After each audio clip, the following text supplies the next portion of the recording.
I feel like a lot of people just feel that they see all these other women and what they're doing and how they look, and they feel obligated to become that person. And every single person is unique in their own way, and we all need to be able to learn to embrace that. I mean, I know firsthand how it feels to have confidence shut down.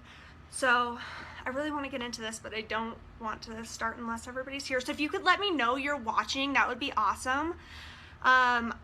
Kevin, hi Kevin, and Patrick, I'm glad you're here.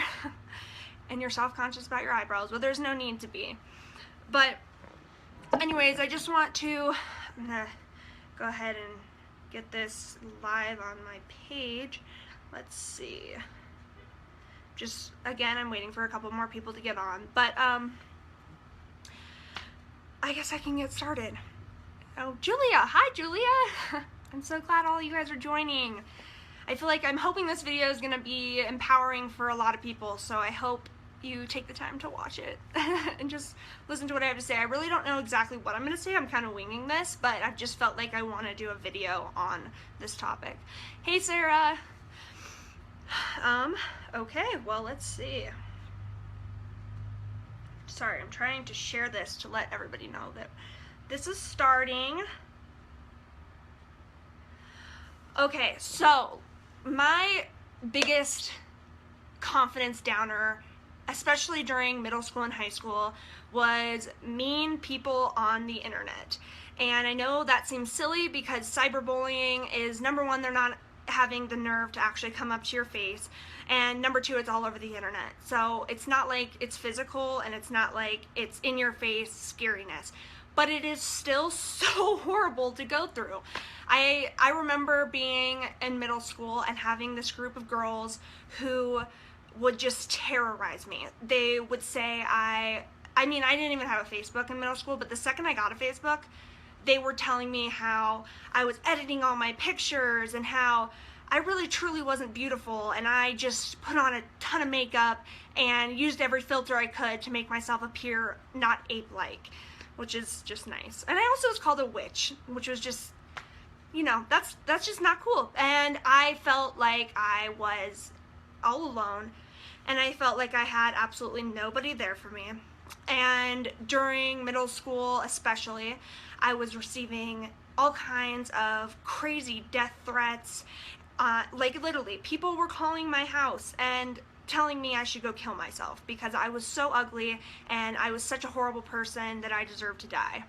And being 13 and hearing that kind of stuff, it's just not something any 13-year-old wants to hear. So I don't know, it took me a long time to be able to gain the perspective of, it's you are the one that matters, your opinion matters, and the people who truly love and support you, their opinions are what matters, not all the other people who don't know you and decide that they just hate you for no reason. So yes, Sarah, it was really awful. And I actually, I don't know, at the time during middle school, I was unaware of my sexual abuse. I was unaware of how to handle that. I was so young that it was just like, it was coming to an end. He was on his deathbed, but I was so unsure of what was happening, and I was so unsure of myself, and I felt like I was being manipulated because I was. And so not only was there stuff going on in my family life, but people were telling me exactly what my perpetrator was telling me, and that was that I wasn't good enough. And I believed that so much, and I let that get to me to a point where it destroyed my entire life. Hey, Amanda. But yeah, so middle school came, and it was probably the most horrible thing, and I thought that I couldn't take it anymore.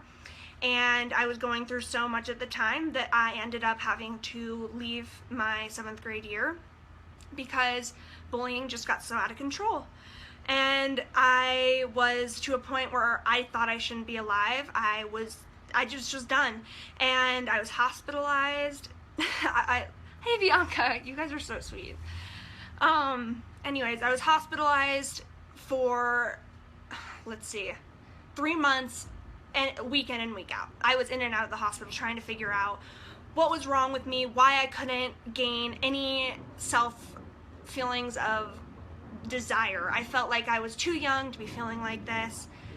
And yes, Alyssa, I think that's how you say it. I hope that's how you say it, Alyssa. But yes, I did go to Evergreen. Evergreen High School was probably one of the biggest places I was bullied. Evergreen Middle School as well. Which I'm not gonna obviously tell names, but there was some very, very mean girls that put me in a very bad place in my life. And I ended up, like I said, I was so brought down, I was so hurt, I felt like I had nothing in my life left, and I completely went overboard, and I was hospitalized I was so sick because I was so stressed and I was so sad that I felt physically sick. And I thought I was dying. Like, I was like completely shutting down. Not only was I dealing with the bullying, but I was also dealing with sexual abuse in my life. And that's something that a 12-year-old girl can't understand. And so it took me about 3-4 months of intense therapy, hospitalizations, and you name it, I did it to try and get over this stuff. And one day I realized, you know what? I don't care what these girls have to say about me. I don't care how much they want to hurt me and try to ruin my life. I am done, and I am not going to let them do this to me anymore, because guess what? My life is about to fall apart at the age of 13. I love you, Sarah. You're so sweet.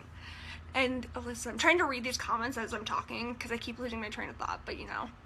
But thank you so much, Alyssa. That's so sweet. Anyways, I was in the place where I was like, if I don't change my life now, I'm never going to be able to change my life. I was losing all my school time. I was not learning anything. I was literally laying in bed all day, every day, just completely ruined by the things that people said to me. And I couldn't do it anymore, and I was ready, and I didn't want this anymore. So one day I woke up and I said, that's it.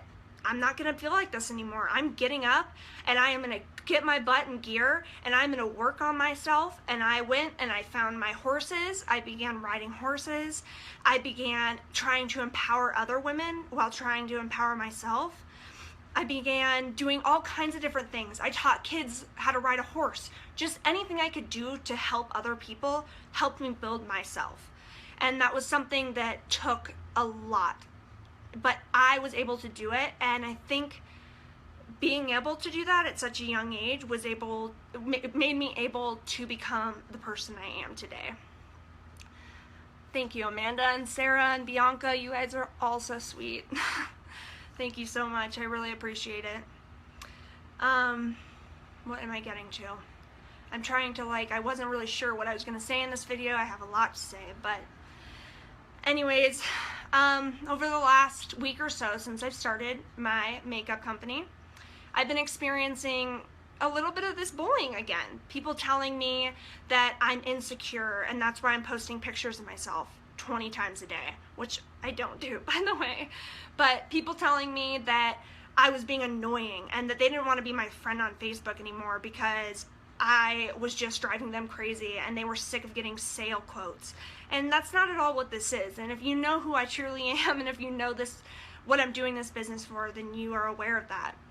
Because this is something I'm doing not only to empower other people, but to empower myself. Because I've never been able to even get on a screen and talk about this kind of stuff until recently. And so, I don't know, this company has given me so much confidence, and I really do appreciate that. And I'm not just saying that to promote this company. That's not it at all. It's just the true result of what I've experienced since becoming a presenter. It made me put myself out there. It's made me know that, you know what, I could post this makeup video, have no makeup on, and have people calling me hideous. But I don't care. Let me try and read these comments. Let me go back.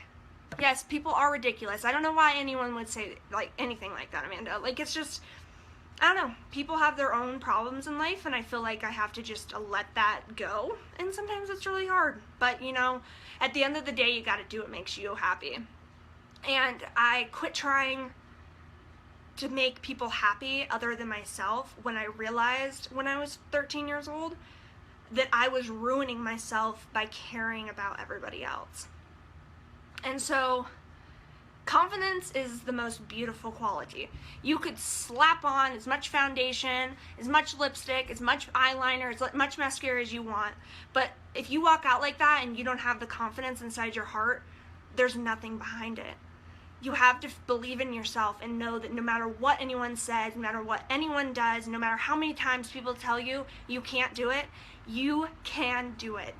Trust me. I have been in a place where I felt like I can't live anymore. I felt like I've not wanted to live anymore. Day in and day out, I still struggle with the thought of being able to go forward with things. I attend a group every single Monday just so that I can have a release. And you have to do what is best for you, if that makes sense. And then I'm gonna go dropping my camera. That's awesome. I'm trying to read these. Life is too short to care about the opinions of others. That is a great quote. I love that. Thank you.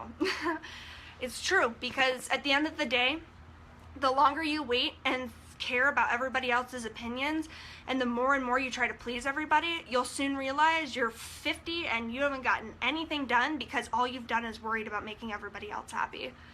And I finally realized that a long time ago, and I think that's what made me decide time and time again, you know what, I went to 3 different high schools. I started at Evergreen High School. I was there, I was bullied. I was told I was a witch. I looked like a witch. I had a pointy chin. I had a pointy nose. I had an ugly face. Everything about me was just, there was nothing right. And people would just torture me over this. I would get texts, like I said, telling me to die from people that were 16. Like, by then you think people would have a grip on what's okay to say to everybody, but I guess not. Anyways, at the end of the day, I finally had to realize that I needed to take care of myself because it was ruining me. And so I left Evergreen High School. I was done with the bullying. I was done with people treating me like I was nothing. And so I went on to Conifer High School, which was a lot better, and I made some great friends, but still, it's just, the girls were so mean. And I finally took it to myself and decided, you know what? I'm dealing with too much. My sophomore year in high school was the year I came out about the rape I had been going through since I was 4 years old. Sophomore year in high school, 15 years old, and I finally came to the realization after years of struggling with depression, anxiety, PTSD, and not understanding what's wrong with me and why I wasn't normal, I finally was able to come out and talk about, sorry, I'm getting emotional. I was finally able to come out and tell my story and realize that I needed to go and get help because I couldn't do it on my own. I'm gonna ruin my makeup. That's awesome. But anyways, I knew that I had way too much on my plate, and I knew that I couldn't handle both dealing with the sexual abuse in my life, dealing with the dramatic, mean people in my life, and anything else that life was throwing at me in high school. And I made the decision to join an online school, which was the best decision I had ever made for myself. And taking that and doing what I needed to do gave me so much power, because I finally was able to say, you know what, I've had enough and I'm going to take control of my own life. And by the time I graduated high school, I had 2 years of college under my belt because I was taking a stand for myself. I was going to not only high school online every day of the week, I was attending full hours of college at the same time. Because I was like, you know what, I want to empower myself and I want to prove these people wrong. Everybody who's telling me I'm not going to be anything, I am going to prove them wrong because I have so much to offer. And that is when I feel like I really gained the confidence to know that no matter what anyone says, no matter what anyone does, it's all about what you believe and who you are inside. That's what matters. So that was a long little gist of life. But I hope that gave some insight, and I love you too, Sarah. I love all of my Y sisters. You guys have been so empowering, and I was really insecure when I first started this company. I was so scared to make live videos and to do all this stuff that I have been doing, and I have never felt so proud of myself for getting up and doing it, because it has given me so much back. So thank you all for watching. I have 2 tests to study for in my college classes tomorrow, so I should probably get to studying for those. But again, I'm really glad that you guys watched this, and I really hope it gave some of you, men, women, everybody, the power to say, no, I am not gonna let anyone break me down. I'm not, if you're being abused, physically, sexually, mentally, anything, I'm not gonna let that perpetrator hurt me. If you're being bullied, physically, emotionally, cyber, any of it, it all hurts you. And no matter what, you just have to look in the mirror and say, you know what, I'm better than that. And I can do so much more. And I'm just not gonna let these people get to me. So I really hope this helped, and I hope it gave you guys some insight into confidence, and I hope today you're gonna stand up, look in the mirror, and say, you know what, screw the haters. I am gonna do this, and I'm gonna make the best life I can. Thank you, Melissa. That's so sweet. And thank you, Angela. I really, my passion in life is inspiring people and helping people. And I'm doing that through makeup, but also through just giving women, and men even, the confidence to be themselves. And that's really why I joined Unique. That's why, because I want to change people's lives, at the same time change mine. Thank you guys so much for watching. I really appreciate it. I love you all so much.